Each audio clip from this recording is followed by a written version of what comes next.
전생의 보온. 부처님은 슈라바스티의 기원정사라는 절에 계시면서 천룡팔부와 사부 제자들을 위하여 설법을 하시던 때이므로 도장은 보다 엄숙하고 모든 것이 꽉 짜이어 있었다. 그때 마침 마하카샤파라는 분이 긴 머리에 떨어진 누더기를 걸치고 부처님을 친견하러 오고 있었다. 부처님은 멀리 마하카사파를 보시고 감탄하면서 말씀하셨다. 잘 오는구나, 마하카사파여. 미리 앉아 있었던 법상을 한 절반가량 비워두었다가 마하카사파가 들어서기를 기다려서 어서 올라와 같이 앉자 하고 분부하셨다. 그때 마하카사파는 부처님께 예배를 드리고 물러나 꿇어 앉아서 말했다. 저는 부처님께 제일 늦게 참내한 제자임에도 불구하고 부처님이 높으신 법상에 같이 앉고자 하오시니 황송하와 그 말씀을 받들기 정말로 송구스럽습니다 하고 사양하였다. 그때 거기 모인 대중들은 다 속으로 의심하였다. 이 늙은 사람이 얼마나 도덕이 장하길래 우리 부처님께서도 높으신 법상을 비워서 같이 앉기를 청하는 것일까. 이 사람의 내력을 부처님께서는 잘 알고 계시리라고 바라보고만 있었다. 그때 부처님은 대중들의 생각을 살펴하시고 그의 의심을 풀어주기 위하여 멀리 마하카사파의 거룩한 수행이 부처님과 같은 것임을 소개하시고 다시 말씀하셨다. 나는 모든 지위 절차를 밟아 4가지 선정을 여실히 닦아서 모든 번뇌망상을 끊었는데 저 마하카사파도 비구도 또한 나와 같이 사선정 8정을 얻었느니라. 나는 자비로서 일체 중생을 애써 거두는데 저 카사파 비구도 그 성격이 본래 착하고 어지러서 나와 같이 서두르는 것이다. 나는 이 세상을 크게 걱정하고 중생들을 쉴 새 없이 지도하는데 저 카사파 비구도 또한 그러하며 나는 저 사선삼매로서 밤낮 없이 기쁨을 삼는데 무엇이 그 4가지 선정삼매냐 하면 첫째, 모든 현상계를 초월한 무영삼매요. 둘째, 한량없는 이치를 갖추고 있는 무량삼매요. 셋째, 모든 청정한 법이 다 모여있는 청정적 삼매요. 넷째, 다시는 물러나지 않을 불태전 삼매이다. 그런데 저 카사파 비구도 또한 이 삼매가 있으며 열애는 본래 6가지 신통을 좋아하였기 때문에 지금은 그 6가지 신통을 다 얻었느니라. 그 6가지 신통이란 첫째, 사신종념의 신통조화를 부리는 신족통이요. 둘째, 일체 중생들이 인욕을 다 아는 타심통이요. 셋째, 유정무정들이 일체 언음을 다 알아듣는 천의통이요. 넷째, 일체 중생들이 과거전생을 다 아는 숙명통이요. 다섯째, 모든 중생들이 후생을 일을 다 아는 천안통이요. 여섯째, 일체 욕심과 번뇌망상을 다 끊어진 누진통이다. 그러므로 이제 열애 앞에는 아무것도 두려워할 것이 없느니 천상천하에 나홀로 높았으니라. 열애는 4가지 결정된 이치로서 불법을 폈다. 그 4가지는 첫째, 사물에 대하여 확정된 지식인 해정이요. 둘째, 만법 차별상을 사실대로 잘 아는 지정이요. 셋째, 차별 만법의 근본 진리는 평등하여 하나이요. 둘이 아닌 이 마음자리를 체달한 해지요. 넷째, 하지 못할 일을 잘 판단하여 실천하여 탈선함이 없는 계정이니라.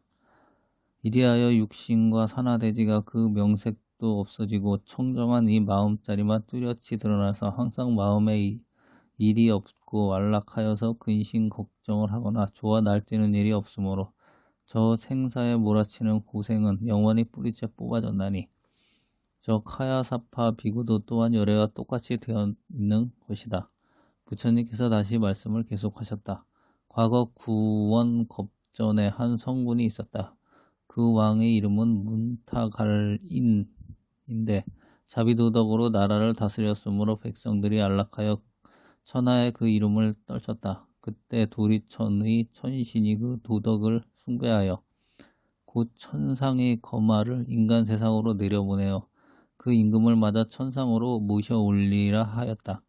천신이 친히 마중을 나와 천공 안으로 맞아들이고 한자리에서 잔치를 벌였고 마음껏 기쁘게 놀다가 잔치가 끝난 뒤 도로 인간 세상으로 내려 모셨던 일이 있었느니라. 비구들이여, 그때의 천신은 저 카야사파의 전신이요 인간 세상의 임금은 곧 지금의 나다. 그 천신은 나고 죽는 괴로움을 벗어나 부처가 되고자 하여 불법을 닦는 보살에게 인연을 맺느냐고 인간 사람인 나를 한자리에 앉혀 놀도록 하였거니와 천상 천하의 가장 높은 이 부처 자리는 나는 이제 반을 나누어 앉아서 전생이 그 은혜를 갚는 것이다. 석가와 카야사파의 침묵의 세계. 대범천의 방광거사는 삼천대천 세계의 근본이 되는 황급빛 발화라는 큰 연꽃을 부처님께 바치고 설한 뒤 이제 부처님께서는 이미 이 마음을 바로 깨치시고 나서 50년 동안 많은 법문을 설하심으로써 온갖 중생들을 교화하여 제도하셨습니다. 그러나 만약 아직도 채 말씀하시지 못한 최상의 법문이 남아 있으시거든 저 말세의 보살도를 닦는 이와 금생의 불과를 이루고자 하는 범부 중생들을 위하여 남김없이 드러내 말씀해 주십시오. 하고 곧 몸을 땅에 엎드려 법상을 삼고 하늘의 의복으로 몸을 가리우고 부처님으로 하여금 그 위에 올라가게 하였다. 그때 부처님께서 그 법상에 올라앉아 천주 방광거사가 올리는 묘련 법화를 받아드시고 아무 말씀 없이 내려와 인천의 백만대중 가운데로 들어가셨다. 그때 대중들은 다 어리둥절하여 어찌할 바를 모르고 있었다. 그러나 장로 마하카사파마는 이 부처님이 꽃법문을 알아듣고 확연히 깨쳐 엄숙한 표정을 풀고 빙그레 웃었다.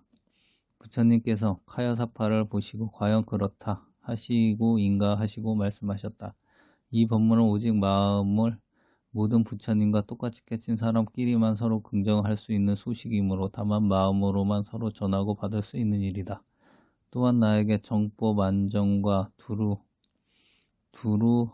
번져 있고 안락하고 묘한 마음자리와 형상이 드러나지 않는 일체법의 실상이 이 법문은 말과 문자로서 설명이 되지 아니하여 할 수 없어 84,000 교리 밖에서 따로 전해주는 법, 교회 별전이다. 그리고 또한 이 법은 자유자재한 도리로서 이 법에 의지하며 범부 중생이 그 자리에서 성불에 마칠 수 있는 법이며 제일 근본되는 법이다. 내가 이제 이 법을 마카야사파에게 전하였노라.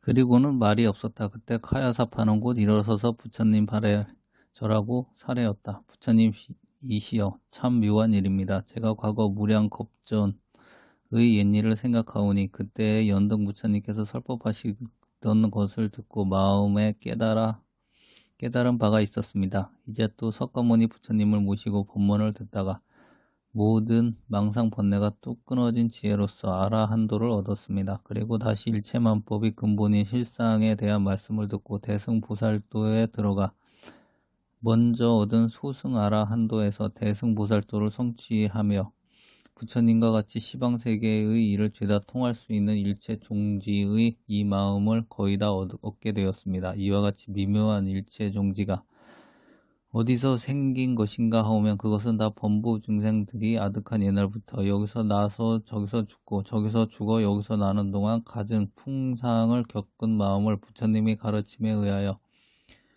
여지없이 깨침으로써 드러나게 된 것입니다. 중생들이 사생육도로 한없이 윤회하되 조금도 변하지 아니하는 이 마음은 모든 부처님의 마음과 똑같은 것입니다. 이 마음이 곧 법신인 것이며 범부의 마음 이대로가 본래부터 성불한 것인데 본래 부처인 이 마음은 말로써 통달하지 못하는 것이며 어떠한 이치로서도 풀이하여 가르치거나 또한 알아볼 수도 없는 것입니다. 그러므로 일체 언어와 문자 가운데서는 불법을 찾아볼 수 없다는 것입니다.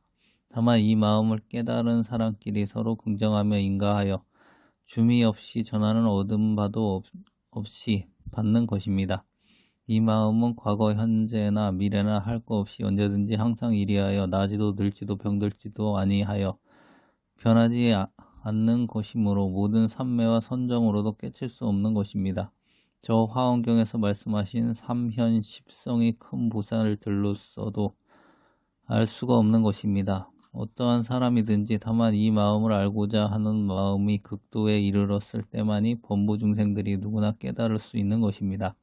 그러므로 지금 부처님께서 꽃가지를 들어 보이신 그 불도의 궁극 도리를 범부 중생들로서 계승하여 서로 전하여 가며 끝없이 끊이지 않을 것입니다. 만약 이러한 미묘한 도리가 없고 오직 무량 억겁 다생으로 드나들면서 닦아야만 성불할 수 있는 수인감과로 차례를 밟아가는 불법만 있었더라면 범부인 비구, 비구니와 또 신남, 신녀로서는 견성오도 할 수 없는 것이므로 저 말세의 타각한 세상에서는 천만 사람이 도를 닦는다 할지라도 그중 한 사람도 그 일생의 불가를 증득하는 이가 없어서 불도의 계맥이 끊어질 뻔하였습니다. 그리하여 부처님의 참뜻을 모르고 다만 수행하는 문자 법사들만 수두룩하여 정말 도인은 한 사람도 없을 것인데 다행히도 이러한 꽃을 들며 또한 웃을 줄 아는 이 마음에 있어서 도인이 저 말세에도 끊이지 않게 되었습니다. 부처님께서 말씀하시었다.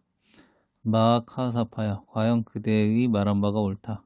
지난 세상의 일곱 부처님께서도 서로 전하고 받은 불법이 그런 것이었으며 그 부처님께서도 그 제자들에게 전하시던 법도 또한 그런 것이었다.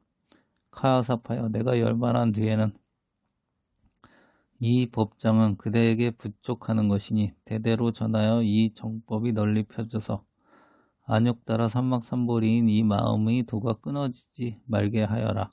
그리하여 부처님께서는 대범천 방광고사의 등에서 내려오셨다. 금강족의 마지막 법문. 부처님이 열반한 지 7일 만에야 당도한 마하카야사파는 슬픔을 이기지 못하여 모든 제자들과 같이 부처님이 관을 7번 오른쪽으로 돌고 꿇어앉아 합장하고 조의 글을 지어 읽으면서 슬피 탄식했다. 슬프고도 괴롭구나 우리 부처님. 우리들은 큰 초상에 정신이 잃었네. 부처님의 열반하심 일이 빠를까. 부처님을 찾는데도 배울 길 없네. 부처님이 그늘에서 편히 살더니 부모 잃고 끈 떨어져 누가 거두리. 애달퍼라 부처님은 어디 가셨을까. 그렇다면 나는 이제 늦게 절할까. 카야사파는 이와 같은 애끓는 조사를 읽으면서 통곡하였다. 그때 곽 속에 가득 찬 향유에 잠겨있던 부처님의 시체가 곽을 뚫고 두 발을 밀어내어서 카야사파에게 보여주고 곧 그 발끝에서 1000가지 큰 광명을 놓아 두루 시방세계 모든 부처님 세계를 비추었다. 이 신기한 광경을 본 카야사파는 모든 제자들과 같이 부처님이 광명 발끝에 예배를 올리고 기절하여 쓰러졌다가 다시 정신을 차려 모든 제자들과 같이 애통이 울부짖으며 7번 오른쪽으로 돌았다. 카야사파는 정신을 가다듬고 조사를 지어 읽으며 마지막으로 보는 부처님이 금강족에 예배하였다. 온전하신 부처님은 우리 중생을 불쌍하게 여기시고 광명을 놓아 평등하신 사랑의 빛 고루 비추사 중생들이 영원을 하면 다 들으시네. 열반하신 이래 동안 기름 속 시체 신통하게 두 발 들어 우리께 보여 미묘스러운 부처님이 마지막 법문. 나는 이제 마지막의 의심이 풀렸네. 존중하신 부처님이 금강족발에 1000번 만번 억만번 예배드리네. 동그라미 발끝에서 1000가지 광명 두루두루 퍼져 뻗쳐 시방불세계 용서하심 비옵니다. 우리 부처님 사랑하고 아끼시던 당신의 제자 황송하게 소중하온 두발 보이사 마지막에 걸려있던 의심을 풀어줘 일부러 기다리신 이래의 은혜 고마워라. 감사하심 짝이 없구나. 슬프구나. 오늘까지 두 발 배웠고 일로부터 다시는 더 두 번 못 보리. 카야사파는 다시 모든 제자들과 같이 이 조사를 읽어 마치고 그냥 땅에 뒹굴며 그 슬픔을 이기지 못하고 있었다. 그러자 천폭의 동그라미를 한두 발은 도로 곽 속으로 들어가기 전과 같았다. 그때 쿠시나가라 안에 사는 남녀노소의 군중들이 카야사파가 통곡하는 것을 보고 일체의 가슴을 두들기며 통곡하는 소리가 온 대천세계에 진동하였고 슬픔이 산천초목에까지 스며들었다. 호사오는 사람들은 제각기 조화와 조기 등 조물을 가지고 구름과 같이 모여들었다.